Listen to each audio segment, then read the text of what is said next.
Howdy folks, it's Monty, Sales and Marketing Engineer for XS Sights. Today we're going to work on a VP9 OR. We're going to install a set of suppressor or optic height sights along with one of our new RMR footprint plates and an RMR. So come on in close and we'll get started. Okay, now we've got our pusher clamped in the vise. You can probably get away with doing most of these on the table. The vise makes it a lot easier, and it makes it easier for us to get good video to show you. If you want to do it on the bench top, that's fine. Like I said, the vise does make life a little easier. First thing we're going to do, we're going to get our slide started onto this shoe. And then I'm going to snug it down just a little. I'm not locking it in place. I still want to have a little movement in the slide until I'm ready. All right, we're going to get our pusher carriage. We're going to drop it on. So what we want to do when we get it on here, we want to get this pusher carriage right here, the actual pusher bit, centered up on that rear sight.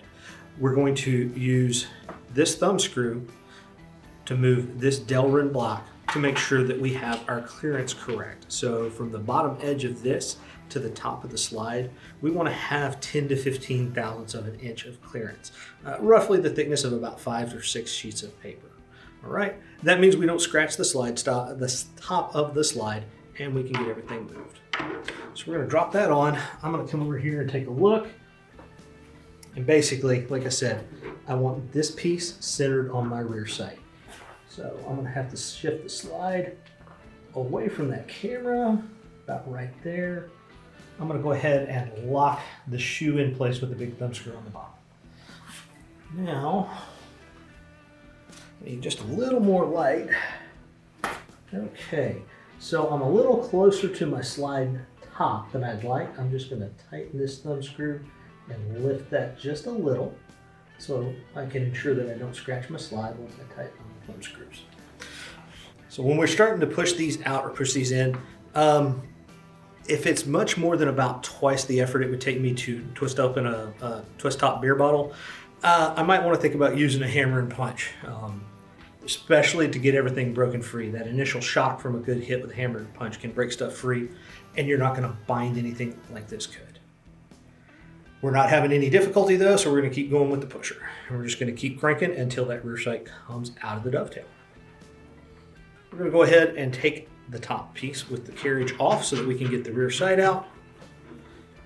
And we'll get our new rear sight and start getting it on the gun.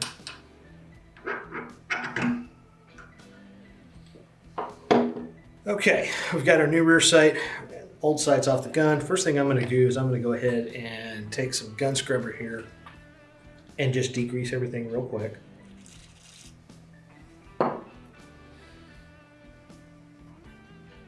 So serrations obviously go towards the shooter. When you look at the bottom of a lot of the R3D 2.0s or the Minimalist family, which this is a set of Minimalist sights, they're intended to be used very easily. They're intended to just drift straight in with minimal, if any, fitting. To help that, we have a lead in. I don't know how well you can see this in the camera, but this corner right here visibly has a noticeable lead in. We can also try just setting it in the rear sight cut. If I try to come in from this direction, it barely starts. If I come in from the other side, I get a much more noticeable start into that dovetail, which is what we're looking for. On occasion, you can find one where, due to tolerance stacking, you may have to do a little bit of fitting. Not a big deal. A file for most things, our original R3Ds and most of our Minimalist family. Some of the Minimalist family, specifically the SIG family, has got a nitride finish, and then all of our R3D 2.0s have a nitride finish. If you need to do some minor fitting, a file's not really going to work for you. It's not going to cut through that nitride very well. Sandpaper, some really good fine sandpaper, works much better. In this case, it's starting like I want, good enough. I'm going to go ahead and just go with it as it is. So I'm going to have to get this carriage bit over here so that it'll drop over the rear sight. Again, got that dropped on. I didn't change guns, so I don't have to readjust the spacer. And now we can go to push it in place. Because of how we have it mounted in the cameras, I gotta come back here. I'm gonna come back here quite a bit. And I'm just gonna visually center this as best I can. In the case of the VP9, there's kind of a ridge. You can see there's a ridge right here. What I'm gonna do is I'm gonna center that notch on that ridge because it runs the whole length of the slide top. I'm gonna get it pretty close and then start checking it. Okay, yeah, you can see I still need to bring it towards the ejection port.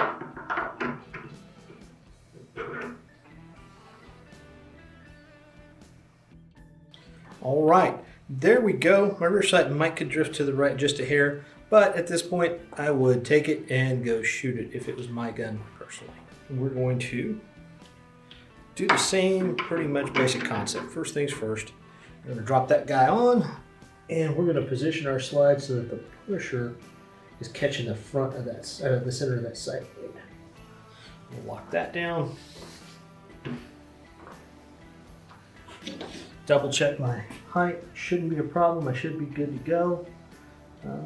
In this case, I can actually leave it just like it is, which was ideal. Old front side is out. You get the new front sight. Same thing. We'll take a Q-tip, degrease everything. And same concept. We will track from that side, and we'll take a look from this side so you can see how much further it went into the dovetail from the left side, my left side, right? Again, we do have a lead in for a purpose. Get that as close as we can, or in there as deep as we can. Use the pusher to get it into the center of the slide. There we go. That is done. We can go ahead and take the slide out. We will apply some Loctite and be good to go. All right, folks, now that we have the sights installed, it's time to do the optic plate and the optic. So, got my RMR, got a new battery for it. And we're gonna get all of our bits and pieces out here. So, we have our optic plate, which we're going to need. We have the screws and the Torx driver to install the optic to the slide. We also have two sets of screws to mount an optic. We have a set for an RMR and a set for an SRO. SRO has a slightly taller battery box, so we need a different set of screws to work on those.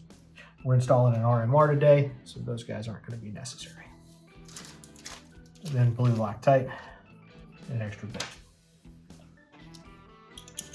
First thing we'll do, get the plate off.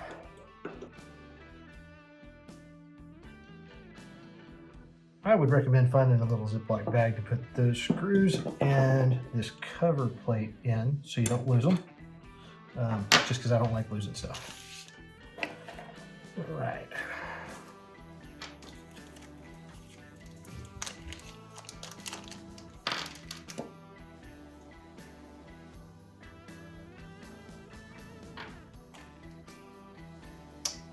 Look at that. It's the right size for the screws anyway. Not quite big enough for the plate, but it'll let me keep it together for now.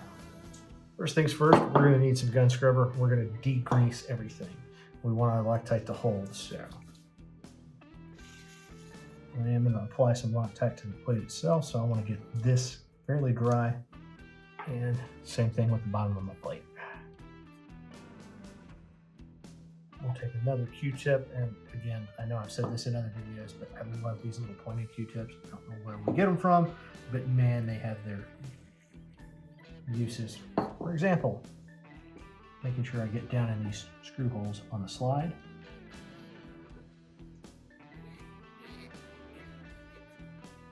I'm going to do the same thing here to my plate. I'm going to catch these screw holes where I mount the optic, the screws to mount the optic plate to the slide. Not too worried about those. These smaller threaded holes for the optic mounting screws, that's the ones I want to get on the plate. Next thing I'm going to do, I'm going to get my screws. And we're going to use a T20 bit for the optic plate to slide, and a T10 for the optic to the plate.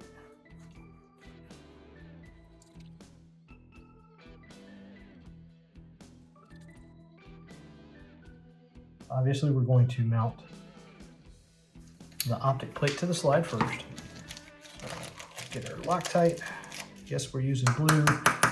We've used that with all of our optic plates so far, and they have held up perfectly as intended. So we stick to the blue. That way, if we ever need to get it off, it's a little easier. Not so much to just get it off, but also to reinstall. All right, so I'm going to take my blue Loctite. I'm going to give myself a drop back here between these stud holes, the center support area here, that center strut area, and again up here. That'll spread out once I put the plate on. It will help the plate stay in place as well as spreading out to seal everything since we degreased it. We can drop our plate on, and then we'll get our screws started.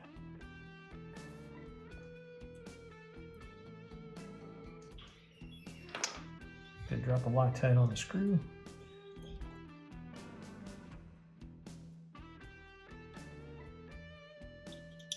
Magnet in there is going to help make life a little easier.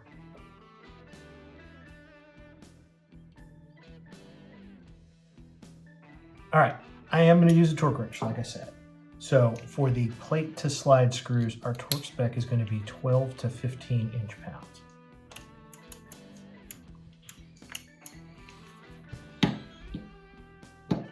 If you don't have a torque wrench, give me a moment and we'll get this cranked on.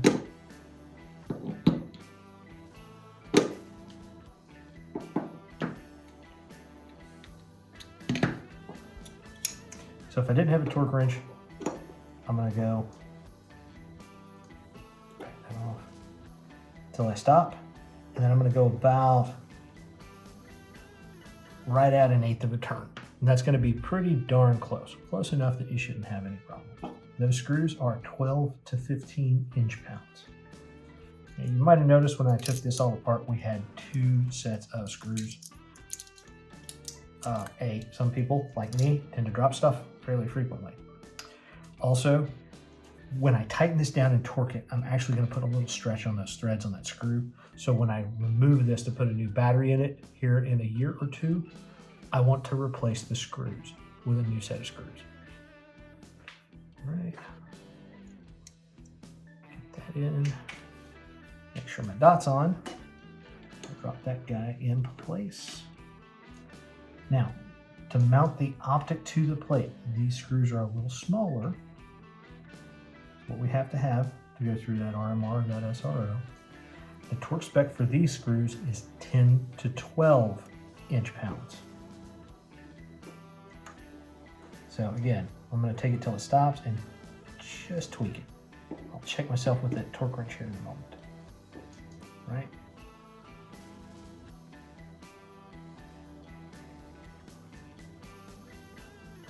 Tighten them down until you feel the screw make contact and want to stop, and then go about 1/8 of a turn, and you should be just fine. Clean up any of that Loctite again that might have pushed out of the chamfer, and we are ready to go. We'll let that Loctite sit for about 24 hours before we shoot it to make sure that it sets up correctly. But once that happens, you're good to go. Shoot the snot out of it. Thanks for watching the video, guys. Be sure to like, subscribe, and share the video with your friends. Also, be sure to be following us on Instagram and Facebook to be up to speed in all the new things that we're doing. If you guys want early access into some of those cool things that we're doing, make sure that you're signed up for our email newsletter. You guys get exclusive discounts, early promos, and like I said, insights to all the new things that we're doing. As an American-made, family-owned company, our mission is to empower the good guy to be more confident, self-reliant, and prepared through functional weapon upgrades. So again, thanks for watching, and we'll see you next time.